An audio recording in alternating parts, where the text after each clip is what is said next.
Depression is a serious mental illness that has been overlooked by the medical community for decades. In this video, I'll show you 10 signs of depression your doctor won't tell you about. Hey everyone, and welcome back to another Psychology Shark video. Depression is not something we want to talk about because it's not something we want to admit. It doesn't discriminate based on age, race, or gender. Anyone can suffer from depression at any time without warning. So please, don't feel like it's just you.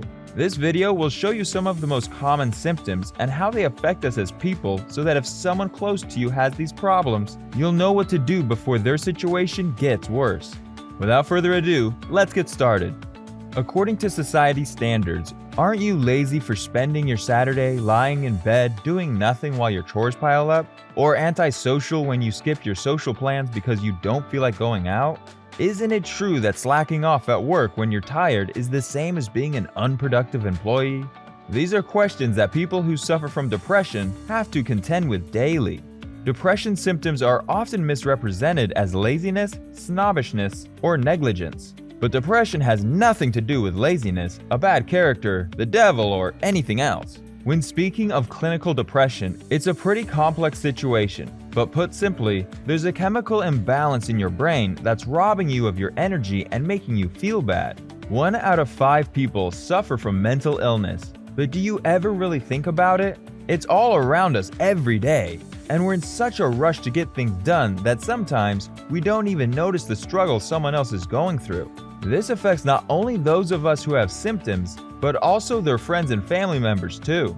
As we jump into the 9 signs of depression, let's try to be more aware of our surroundings and take some time for others when they need it most by being mindful.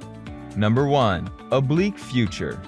The most common symptom of depression is having a bleak or helpless outlook on life. Other emotions to consider are worthlessness, self-hatred, and excessive remorse.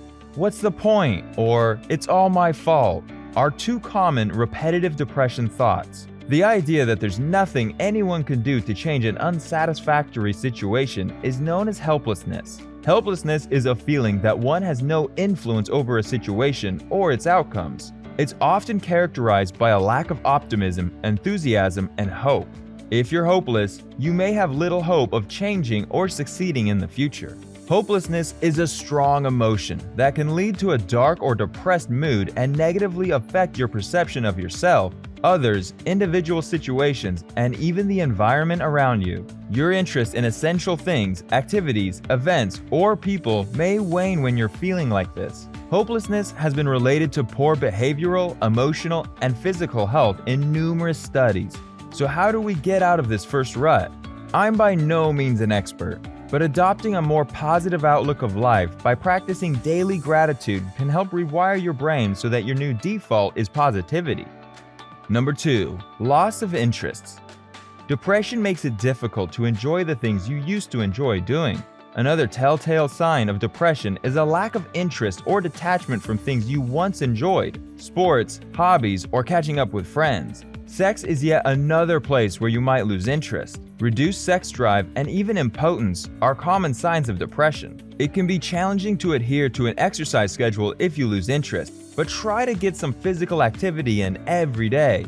Exercise has been shown to have various mental health benefits, including relieving stress and reducing depressive symptoms. Going for a regular brisk walk can also help. Number 3. Excessive exhaustion and sleep disturbances. You can find it challenging to continue doing things you enjoy because you're exhausted. Depression is often characterized by an overwhelming sense of fatigue, leading to unhealthy amounts of sleep. Without enough sleep, it becomes increasingly difficult to function in day-to-day life. University research has shown that the average adult needs 7 to 9 hours of sleep a night. This means adults who are battling depression should work hard at maintaining their sleep schedule to eliminate symptoms like exhaustion or lack of enjoyment. Improve your sleeping habits to increase your energy. Make an effort to go to bed sooner and improve the consistency of your sleep. Sleep in a room that's dim, quiet, and comfortable. Stop doing things that are stimulating before bedtime, such as exercising or watching TV. If self-care doesn't help you sleep better, see your doctor. A prescription sleep aid or a sleep study may be needed. Number 4. Appetite and weight variations. When you suffer from depression, you can experience changes in your weight and appetite. This may be a unique experience for each individual. Some people will gain weight due to an increased appetite, and others will lose weight due to a lack of hunger. Changes in your eating habits can also be associated with other depression symptoms like exhaustion and a lack of satisfaction from activities. Medical experts have found that many people who suffer from depression experience a loss of energy and interest, which also involves a lack of appetite. Number 5. Energy deprived. Tiredness, weariness, lethargy, or exhaustion are all words used to describe a lack of energy. It may be accompanied by sadness, apathy, or a lack of motivation. Inadequate sleep, overworking, stress, lack of exercise, and boredom may all cause a lack of energy, which can be resolved with rest, proper sleep, stress control, and healthy nutrition when it's part of a normal response. Several illnesses, disorders, or conditions may cause a persistent loss of energy that doesn't relate to self-care. The patterns and signs of a lack of energy will help you figure out what's causing it.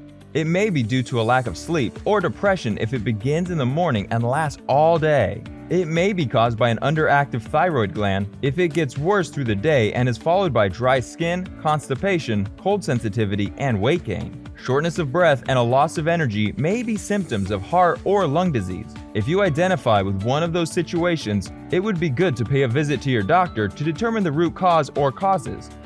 Number 6. Self-loathing. Self-loathing is the underlying feeling that you aren't good enough, that you aren't good at this, that you aren't good at that you aren't good at pretty much anything.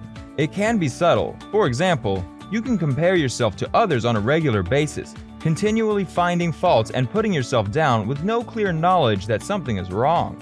You can try to mask off your feelings of inadequacy by acting as though you are more intelligent, clever, intuitive, or desirable than others. It's as if you have to show that you're the best to escape your internal dialogue that risks exploding the moment you confess to any shortcomings. In whatever form it takes, self-loathing usually reflects a split between two different points of view, a hero point of view versus an enemy one. When thinking of yourself, instead of thinking from an internal enemy perspective, try to adopt an inner coach perspective who fights tooth and nail for you, just like you would do for your best friend. There are a variety of approaches to dealing with self-loathing. To begin with, simply being conscious that you have a division helps you make more fair and logical assessments of the events in your everyday life. You can think more critically about yourself and the circumstances you face once you've defined this phase as being different from a truthful self-reflection. If you want to go more in depth in the concept of self-reflection, there are a number of counseling approaches aimed at assisting individuals. Just reach out to your local practitioner. Number 7. Erratic actions. It's important to know the difference between acting recklessly and being at risk. When you're reckless, you're fully aware of what could happen, but knowingly putting yourself in that position anyway. If someone's at risk, they don't have any idea that they're risking their safety or why it's dangerous. In other words, don't mistakenly believe the risk is justified. Number 8. Trouble focusing. To better understand the notion of focusing, it's worth breaking it down. The act of focusing one's attention on a single task at a time is what's usually referred to as focus. For instance, writing an essay, reading a book, and so on. When reading, your attention can be divided if two people are speaking nearby, and you don't remain focused on what you're reading. But there's also different levels of focus. Outside of situations that are not under your control, your focus is a key component of willpower, and as a result, your ability to concentrate is much more under your influence than you may think. Anxiety and depression are also related to your focus. If you feel like you're not getting anything done because of a lack of focus, you can become nervous, making it more difficult to concentrate. It's a vicious cycle that can quickly end up in a downward spiral. When you're feeling down, it can be challenging to focus on school or on work. The most important thing to do if you're losing concentration due to depression is to address the underlying depression. Unfortunately, even with therapy, depression does not always go away quickly. As a result, even though you may be dealing with depression, you might need to find ways to focus in the meantime. Those ways include, but are not limited to, meditation, practicing mindfulness through physical activity such as yoga, keeping a gratitude journal, visualizing your future with a vision board, and exploring new passions. Are there any symptoms of depression in this video that you can relate to? If you or someone you know is depressed, seek treatment from a mental health expert. If this video helped you and you think it could help someone else, make sure to share it with them. Don't forget to subscribe and ring the bell to receive updates, and I'll see you in the next video.